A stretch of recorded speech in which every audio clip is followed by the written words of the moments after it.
কৃষ্ণ রাধে রাধে বন্ধুরা। নির্জলা একাদশী পড়েছে 7 জুন শনিবার।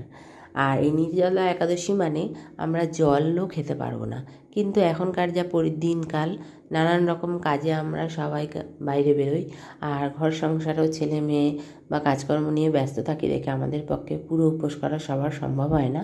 কাজে আমরা জল এবং ফল খেয়ে কিন্তু একাদশী করতেই পারি, কিন্তু কোনো রকম রান্না খাবার বা কোনো কিছু জল ফল ছাড়া কোনো কিছুই যেন আমরা সেদিন গ্রহণ না করি।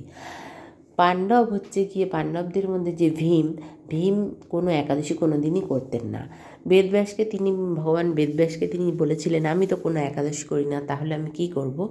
তখন ভগবান বেদব্যাস বলেছিলেন যে তুমি কোনো একাদশী করো না, ঠিক আছে, কিন্তু তুমি 24টা একাদশী না করলেও একটা একাদশী করো, যেটা হচ্ছে নির্জলা একাদশী। সেদিন যদি তুমি একাদশী করতে পারো পুরো নির্জলাভাবে, তাহলে কিন্তু তোমার এই যে সারা বছরে তুমি একটি একাদশীও করো না, সেই সমস্ত একাদশীর ফল লাভ করতে পারো। কাজে আমরা সেই দিনটি কিন্তু আমরাও সেইভাবে পালন করতে পারি যে নির্জলা একাদশীতে আমরা অন্তত কিছু না খেয়ে না হলেও জল এবং ফল খেয়ে একাদশী পালন করতেই পারি। তখনকার সময় ছিল একরকম, এখনকার সময় আরেক রকম। এখনকার মানুষ অনেক ব্যস্ত এবং অনেক অসুবিধার মধ্যে আমাদের দিন কাটাতে হয়। কাজেই গরমের তাপ বেড়ে গেছে, অনেক ব্যাপার। আপনারা ভালোই প্রাকৃতিক যে এখন পরিস্থিতি সবাই বুঝতে পারেন। কাজে আমাদের পক্ষে সেটা সম্ভব না। কাজেই সম্ভব না হলে অন্তত ফল জল আমরা পেয়েই আছি।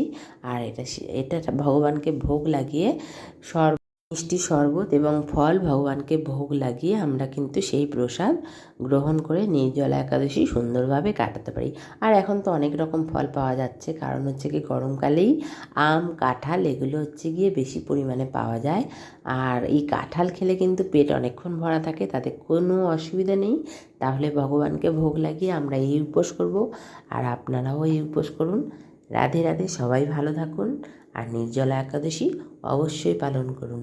কেন চাইবো আমরা ডাল ভাত খেয়ে পাপের ভাগিদার হতে?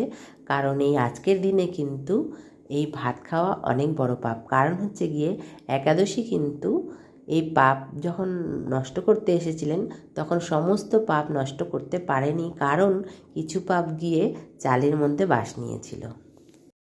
আর এই চালের মধ্যে পাপ বাস নেওয়ার কারণেই আমরা কিন্তু চাল একদমই কোনো একাদশীতেই আমরা চাল খাবো না।